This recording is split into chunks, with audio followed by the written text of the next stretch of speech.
Hello again, Pastor Michael Jarbo here. Welcome to another edition of Soul Care, conversations to help renew the spirit. I'm glad you're here. Check out today's episode.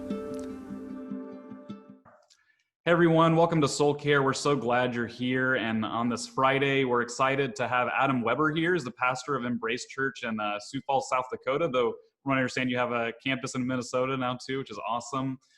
Each week we talk with someone, a pastor, an artist, a thinker, someone in our community about how during this strange season we're caring for our souls and attending to our walk with Jesus. And I'm just personally really excited to talk to Adam Weber about this.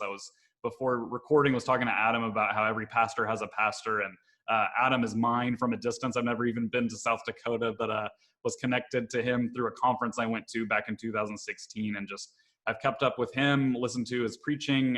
He has 2 books now and have meant so much to me. I was looking actually for a copy of Talking with God, his book about prayer, earlier today, and I couldn't find one because I have a habit of giving them away. So really grateful to have Adam today and excited to hear from him. And without me telling Adam's story, I want to hear from Adam. And I know you guys want to as well, as we talk today about how we're caring for our souls and also talking about Adam's new book. Love Has a Name. Really excited to talk about that too. So Adam, thanks for being here. Thanks for saying yes to the interview, and would love to have you tell your story a little bit and also tell the story about Embrace Church and really, more importantly, what's the heartbeat and kind of the spirit behind what Embrace does in South Dakota.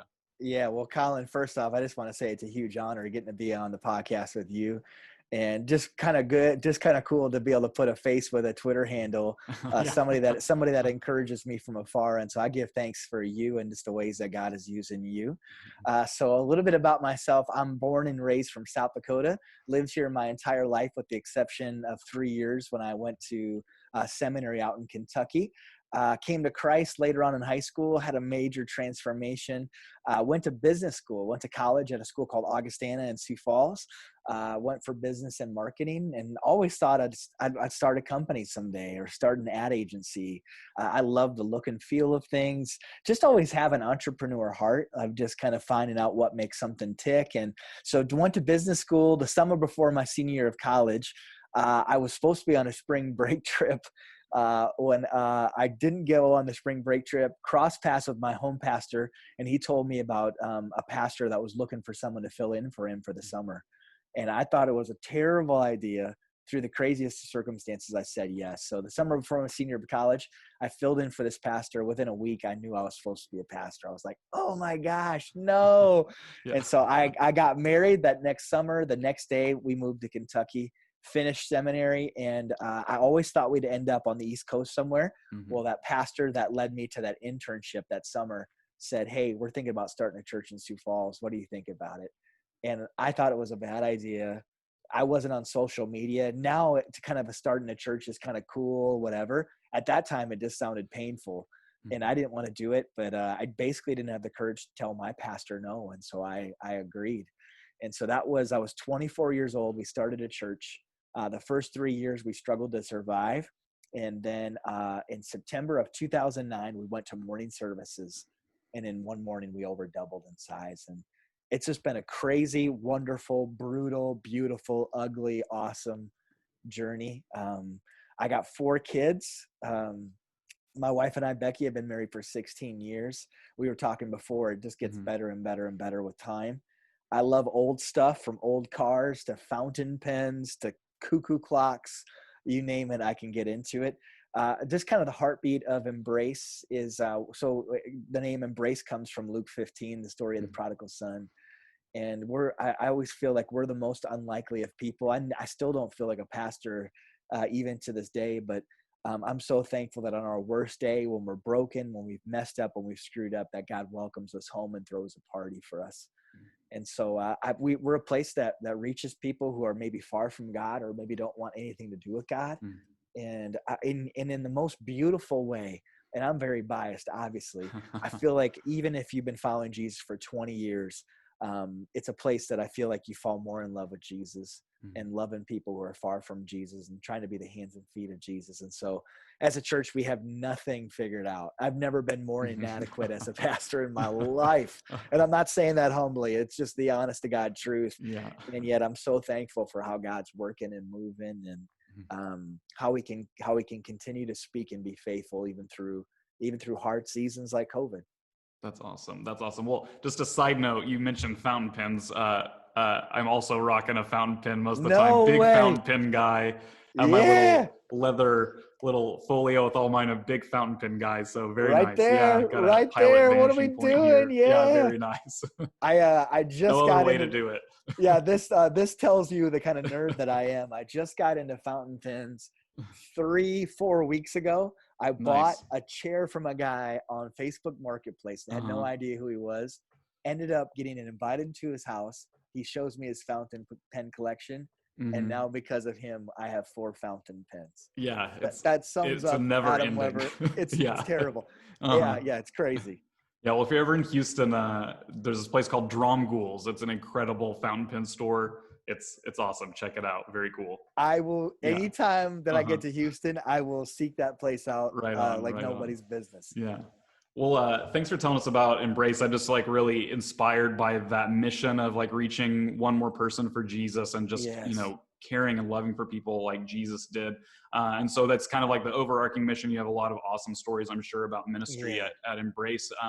But I'm really curious what you're most excited about right now, especially in a kind of strange season. But we talked a little bit before about, it's also kind of we have an opportunity for ministry right now. That what are you excited about at Embrace right now? There's probably 2 different things I'm excited about right now. Kind of big church stuff is we've started something called a network. It's where pastors in churches remain separate, so they don't join our staff, and yet they join us via video each week for the message. We provide children's content, weekly, new, fresh stuff. And right now we just, I think we have 8 or 9 churches that are officially on the network as of today. That's That just awesome. fires me up. Yeah. It's a lot of them are smaller rural churches that maybe were considering closing their door, and seeing them just get a fresh wind of God has been super cool. So that's kind of big church stuff. What I'm most excited about personally is just kind of doing, kind of getting back to the basics as a pastor. Last week I had on Tuesday morning. So my wife and I, we bought this former drug house in our backyard, and we restored it. And so last Tuesday morning at 7:00, there was me and 7 other men from the church, people who have probably never in their lifetime gone to a prayer gathering until last Tuesday, show up and pray for an hour. That's and awesome. then on Thursday night, there was probably 13 or 14 of us. We were trying to spread out as much as we could. We had a time of worship in the house. And it's kind of these small, it's not 1,000 people like we're used to or whatever. Like it's not thousands of people in a room. Instead, it's kind of these small groups of people who are just hungry for Jesus. And I spent time with a pastor from Atlanta named Tom Tanner, a guy who's been used by God in so many wonderful, huge ways. But I spent time with him about 3 weeks ago, and he just said, teach your people to pray and get out of the way. And so that's what kind of ignited, awesome. That's what ignited this group of 7-8 men in my living room praying. And it sounds crazy. It was probably one of the most exciting things that I've done in a while. Just really cool. Hearing a husband who's not been a good husband until about 2 years ago when he came to Christ, praying for his wife and kids was pretty fantastic. Yeah. That's really cool. That's really cool. I run Alpha here at the church. And when we get to the prayer part, that's one of the times where people ask like, what's a good book on prayer? And I just have to say, Adam, just to brag on you a little bit, that I've like offered and recommended your book on prayer to my Alpha groups so many times. And so Adam has a book called Talking with God that's about prayer, and again, highly recommend it. It's really awesome. But you have a new book out called Love Has a Name. Really excited about that too, and just really, really great resource too. It's about how to love like Jesus did. And just kind of curious, what made you want to write a book about that, like to have that premise and about loving others, and really what was the inspiration behind writing another book and writing this book in particular? Yeah, great question. First off, thanks for running Alpha. I cannot say enough about Alpha. We just had Ken Costa, an Alpha guy, speak with our staff yesterday at All Staff. So I'm a huge Ken Costa guy in Alpha, and Nikki Gumbel. But what kind of led to writing this book? For the first time in my life, I didn't want to love anybody. Mhm. which is really crazy for me to say. I have very few talents and gifts, very few. Mhm. One of them is just a genuine love for people. I've just always loved people. I've always loved the outsider, specifically the outsider in church.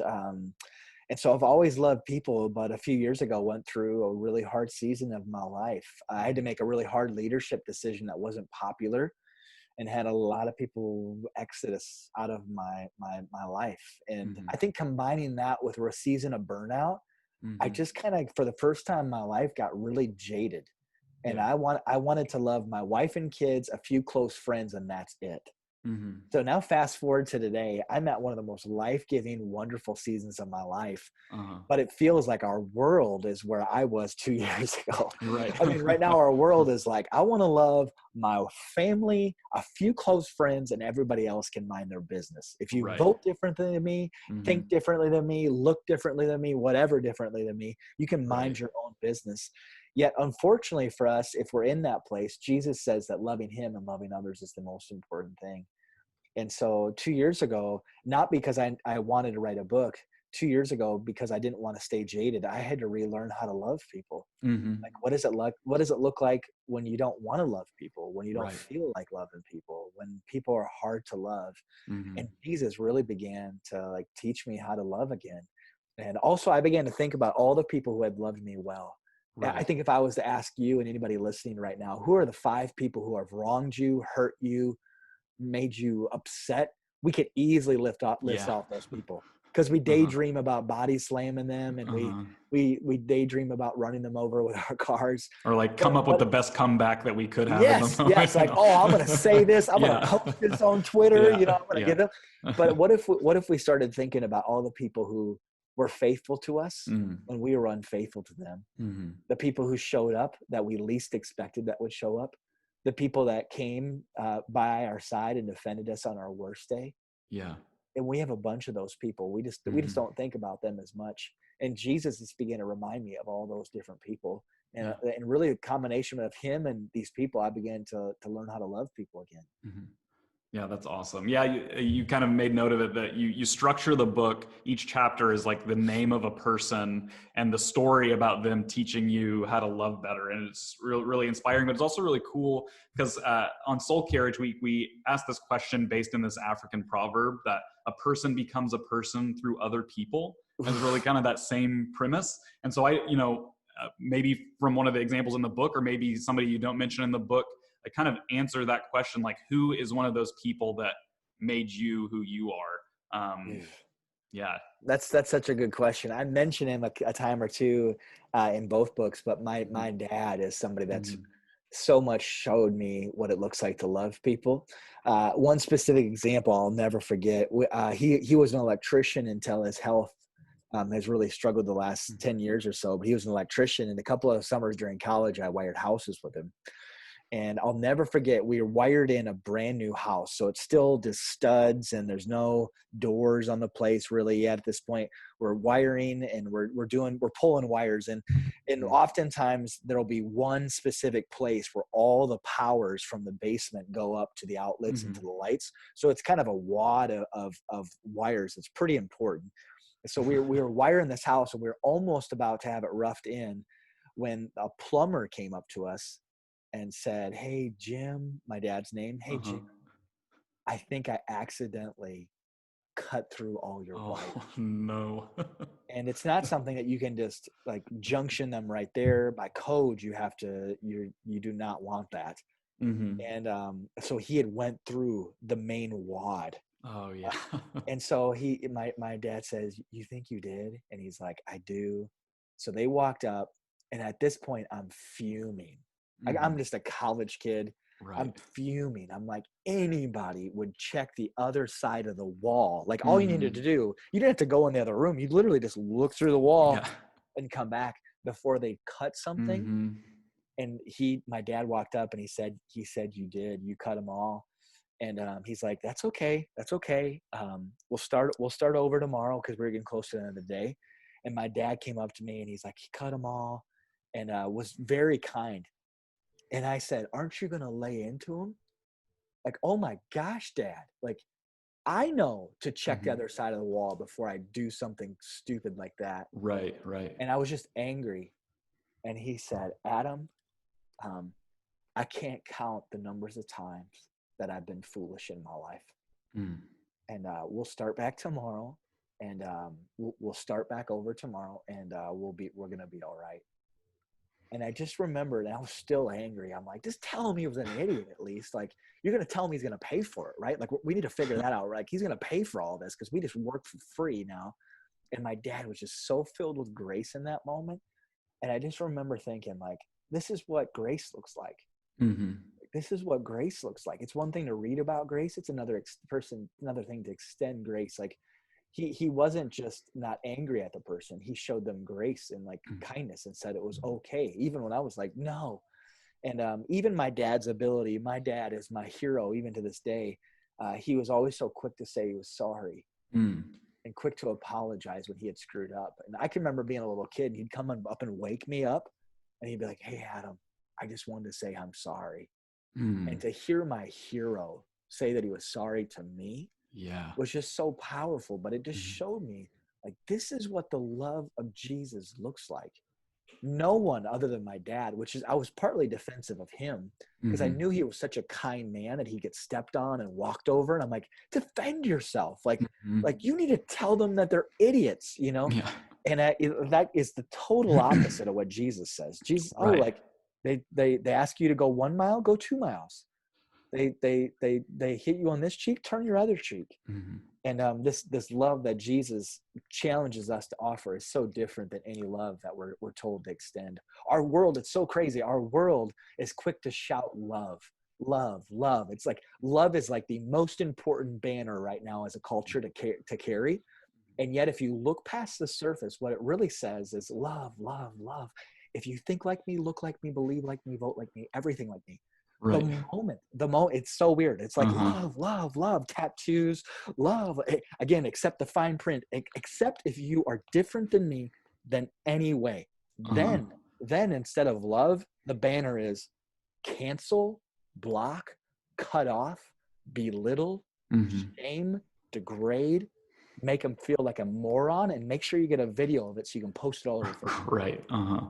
And so it's so weird. So like we're shouting love while we're living something totally different. And then Jesus comes along and he reaffirms like this challenge. He's like, anybody can love people who look like them and are like them and are lovable. Mhm. I'm telling you to love the person that's unlovable, the person who's your enemy. And that's where Jesus changes things up. Yeah. That's so great. I love that story of your dad offering that grace in like a really difficult situation. Because you're right, we're kind of trained like love is transactional and like if this then that. Like Yes. I'll love you under these conditions, you know, or I'll, Yes. you know, well, you messed up with you cut the wires, so like I get to beat you over the head or whatever. But instead, it's that kind of reverse topsy turvy thing of like it doesn't matter really. Like what's done is done, and you already have that disposition toward them to begin with. That just, you know, we have to really kind of counterform that tendency to like, oh, our tendency is to judge or to punch Yes. back or whatever, To and punch to really back. And we feel justified in doing so because the world right. has kind of told us we're justified in doing so. Yeah. You know, like it's even around like kind of political correctness. It's like if Mhm. someone says something politically correct, it's now totally justified to offend, belittle, and hurt them in any way. Right. Instead of saying, hey, that wasn't okay what was said, Mhm. and yet I still love you. That Right. wasn't okay. Like how you said that, like Mhm. actually really hurt me. And yet I still see the best in you, and I still want Yeah. good to come your way, and I'm still going to treat you like a human. Yeah. If our actions to somebody as a result of being harmed are not Christ-like, that doesn't make it okay. It's like, Mhm. no, you don't right a wrong with another wrong. You right a wrong with a right. Yeah. And with Jesus, and that's not easy to live out. No. Yeah. Tim Keller, I think it was this morning, tweeted this morning. This is a paraphrase. He said, "The gospel's the only worldview where the verdict is read before the performance." So like, and that's just, I mean, he's obviously incredible, but Oh, that's Tim in like, Keller. yeah, it was like love first, period. And the Yes. performance is the result of that, not the other way around. And that's Yes. just a transformational way to live. That's awesome. It really is. So, you kind of mentioned like it's difficult for everybody, pastors included, maybe even especially pastors, to love people well and to start with love. What advice would you give to somebody that's struggling to love? Specifically, like you mentioned, in a culture that's so polarized. As we record this, there's a debate tonight. We're going to Yes. sit on our sides or whatever. How do we love others that are different from us or disagree with us or rub us the wrong way, or maybe even people that harm us? I think for the person, like even talking about the election, the people who are different from us, instead of throwing hand grenades over social media, grab coffee with them, or at the very least, grab a Zoom call with them. Mm-hmm. It's very easy to treat someone inhumanely when we don't see them as a human. Right. And it's really easy to not see someone as a human behind a screen. I mean, COVID has just like amplified everything, because it's no longer that we disagree, but we disagree and we have to be socially distanced and we're not together. So now we it's like, definitely have to yell. yeah, we're angry and we can't even have the opportunity to talk it out. We just yell from other places. An example of that, I'm always surprised from time to time. It doesn't happen very often, thank God. I'll get an email from someone that's upset in the church, and they will sound like they are murdering my family, burning my house to the ground as they're typing this email. I'm just like, oh my gosh, they are at my house burning it down, laughing right now. Right. And then you get face to face with that person, and that same person will be like, oh yeah, I was just really worked up that day. What I meant to say is, I think you're awesome, Adam, and you're doing a great job. I just have one concern. I'm like, what? You were burning my house down. Right. And now you just have one concern. And the only thing that changed is I'm now a human. Yeah. Because I'm in face to face with them. Right. And so that person we disagree with, if at all possible, instead of commenting on anything, instead of throwing an email or a text, try to get face to face. And here's why you get face to face: not to disagree with them, not to convince them of something, to listen to them. So you're asking a question with no follow-up answer that you're setting up to spike in their face. We do that too. I'm going to ask them this question because it's going to corner them, and then I'll be able to get them in my trap. Right. Like, that's not Jesus. Jesus is like, no, like his approach would be, help me understand. Like, help me understand. And it's just listening. Oh, and then there's something powerful that happens inside of us, even if nothing changes about the other person. You start to get to know their name, and you start to get to know their story. Yeah. And all of a sudden you begin to feel compassion for them. It's like, that's why you vote like that. I don't have that story. I understand why you would think like that now. I didn't even know that about you. I didn't know that you came from poverty. I didn't know that you were a veteran. That now changes. Yeah, wow. totally. I can understand why you think and vote like you do. I didn't know that about you. And all of a sudden you'll begin to feel compassion for them. And so I think we need less tweets and more conversations. And I'm always amazed. Why do we focus on everything we disagree with? We can have 95% in common and yet bicker and be divided over 5%. It blows me away. Nobody would ever stay married if that was the case. Right. The amount of things that I disagree with on my wife, it's unbelievable. Yeah. And we'd have no church left. I mean, so infant baptism, dedication, okay, predestination, free will, okay, like your favorite translation of the Bible, okay, you're out, okay. I mean, like if we began to drill down, like there'd be nothing left. Yeah. But what if instead, specifically as Christians, we were just like, hey, there's a few essential things. This Jesus and the Word of God, very important. Right. Oh, you disagree on that, okay. I like the NLT. You like the Common English. That's great. Right. We can still be friends. And I think if we began to focus specifically with people who think differently than us on what we have in common, we'd be blown away. And really to the pastor, really quick to the pastor. Yeah. What I would say, and when it comes to how to love people, it's that as well. Knowing a person's name, knowing a person's story. It's staying so close to Jesus It's staying so connected to the source of where all love comes from. The same power that raised Christ from the dead, the same spirit that raised Christ from the dead lives inside of us. Yeah. Because here's what's so hard about being a pastor. You will love somebody, you'll sacrifice everything in an unhealthy way, including your family and your marriage and your kids for somebody. You'll listen to somebody, pray for somebody, and then next week they'll leave.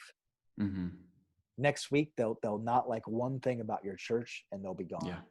Next week, there'll be a flashier church in town and they'll peace out and go. That's incredibly hard to not get jaded. In 10 years from now, I want to have a softer heart than I do right now. 10 years from now, I want to assume the best to the point that people call me naive when it comes to loving people. I mean, 10 years from now, I want to think that, oh my gosh, people are like, this are so good. There's so much Jesus inside of them. And that's really, really hard. The only way I found to do that is the same power that raised Christ from the dead lives inside of me. And so I think that constant asking for God's strength and his Holy Spirit.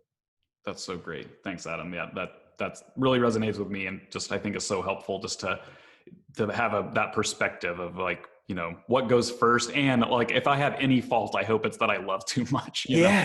And that's what we want to aim for. Yeah, if we haven't been taken advantage of lately, we're not loving. Right, not loving hard enough. That's great. Yeah, that's a good metric. I love that. I mean, if we haven't felt been treated like a fool at points, we're not loving like great. Jesus. I mean, well, he's so naive. No, he's actually very aware, very wise. He just has the same power that raised Christ from the dead inside of him. Oh yeah, that's awesome. And even if we haven't had people walk out on our lives, people and Jesus had people constantly walking out on his life by the way he loved people. It was rarely ever kind of the sinner outcast. It was always the uptight Pharisee Christian. Right. And so even that, I'm like, do we associate with anybody that makes people like question us?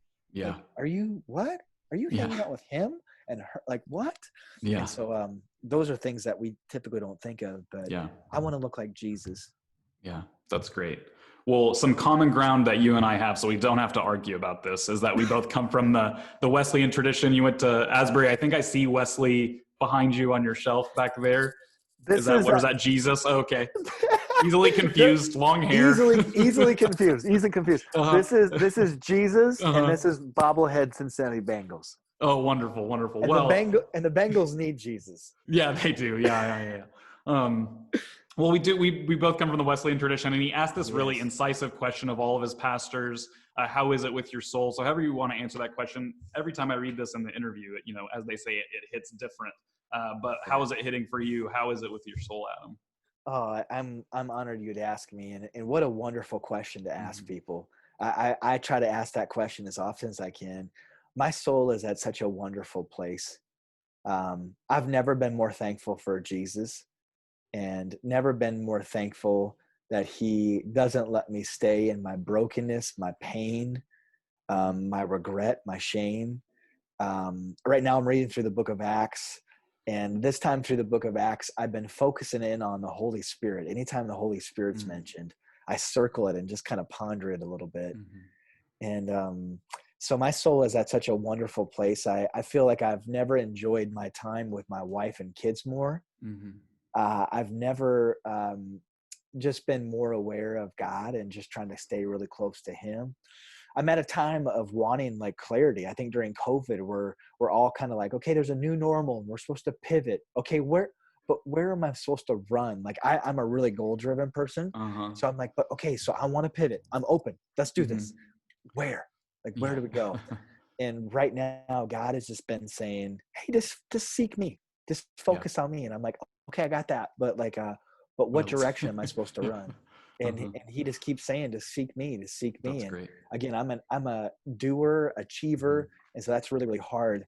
And yet I'm so thankful that God has made it really, really clear. Hey, just seek me. Yeah. Just be faithful to me. So that's my soul. How's your soul? It's well. I told you my anniversary is this weekend, and I'm excited about that. It's Thursday, so it's Pastor Friday.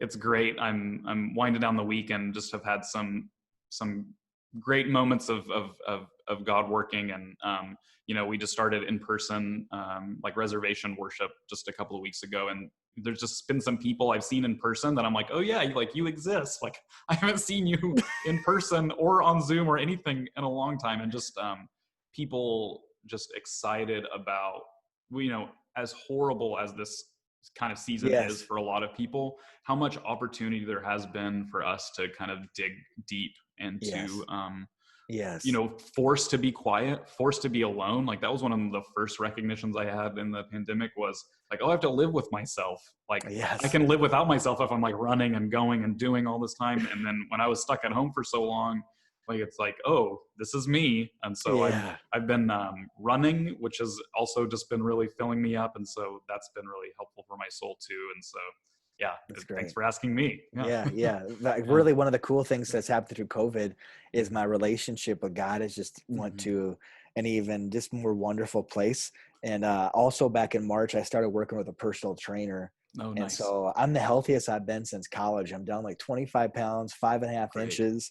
And it feels so good. Like it's amazing at Asbury that Austin talked about. One of my favorite professors would also often talk about caring for our temple, our body. And I can't believe how much it's impacted my own relationship with Christ, just being healthy and being in that way. So that's awesome. That's great. Colin. Yeah. Well, thanks for asking me. And we're coming up on the speed round, but before we hit the speed round that we do every week, I just want to let the people watching know we're doing something really special. If you're watching this in real time on Friday or sometime over the weekend, Adam's new book, Left Has a Name. It's awesome. I read it. It was part of the launch team and got an opportunity to read it and hear from other people about it. And it's just great and has really inspired me to really start thinking about those people that have made me who I am and showed me how to love like Jesus. And because it's so special and because we're about to start a series at our church about the stories that have shaped us and formed us and getting to do some interviews with people, we're going to give away 10 of Adam's books and they're being really great and sending us some. And we're going to, if you want to have one of those books, and I encourage you to do this, name someone in the comments and shortly how they showed you how to love more like Jesus, and we'll reach out to you and get you one of those books. Really excited about sharing it with other people, and excited about this new series, and also just excited for people to read your work, Adam. So please do that cool. and leave that in the comments on Facebook or on YouTube, and we'll reach out to you. So that is so cool. Yeah, super stoked about it. Well, here's the 11 question speed round. You can answer these in a couple of words. You don't have to do single word answers. Let's do it. Same questions every week. The first one is fill in the blank. Ministry is blank. Ministry is hard but wonderful. Yeah, the fact that we get to tell people about the greatest joy in life, Jesus, is amazing. Yeah. 2, you are called to be brave, but your fear is real. What do you do? Stay close to God. Stay close to God and have close friends that will challenge you to walk by faith, not by fear. Something people often get wrong about you. Oof. Gosh, that's a hard question. Oh my gosh, that's a hard question. Things that people often get wrong about me.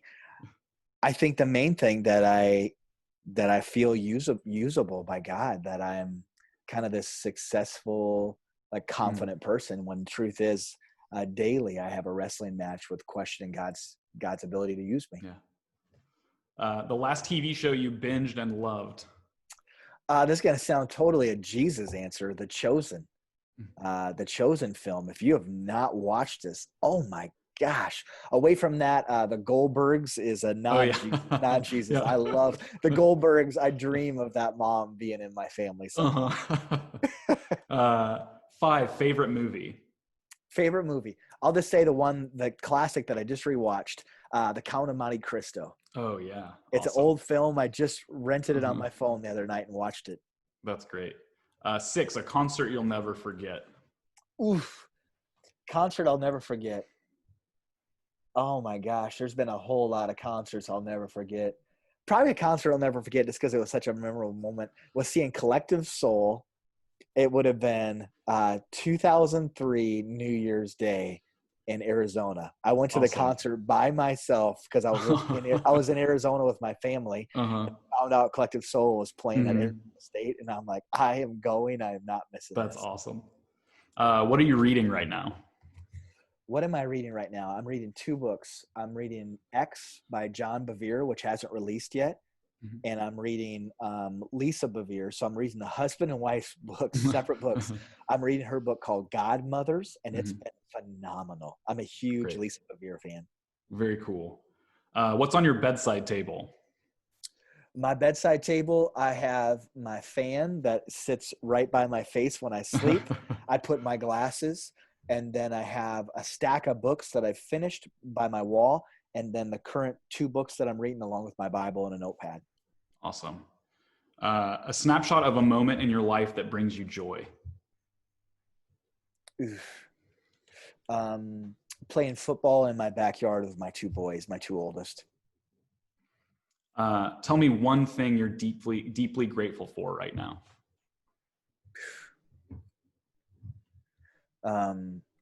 This is going to sound overly Jesus-fied, but it's the first thing that came to mind, that God can take dead things and make them come back to life. Amen. And then last speed round question, last question. When our time here on earth is done, what do you hope the first thing God says to you is? I love you. Yeah, just I love you. I love you. You ran it well. I love you. Yeah. Great. Well, Adam, thank you so much for the time today. I know I kept you a little bit over, but so awesome to hear from you and to get to connect with you. And just, I know this is going to bless a lot of people, and I know your book is too. It's blessed me, and this conversation has too. So just so grateful and just humbled to have this conversation with you today, Adam. And I also want to plug that your podcast, The Conversation, is really similar to this and just really awesome. This week's episode, really killer, and just want to plug that for you too, that if you want to hear more from Adam, his podcast, The Conversation, really great listen, would recommend. So yeah, Colin, well, it's a 2-way street. Thank you for blessing me today. Even during this time, I feel closer to Jesus because of it. And thanks for just the ways that God is using you and your family and just everything. I give thanks for you. Thanks, Adam. Appreciate it so much. Thank you so much for checking out Soul Care. Join us again next week at noon on Friday. Have a great weekend. Bye.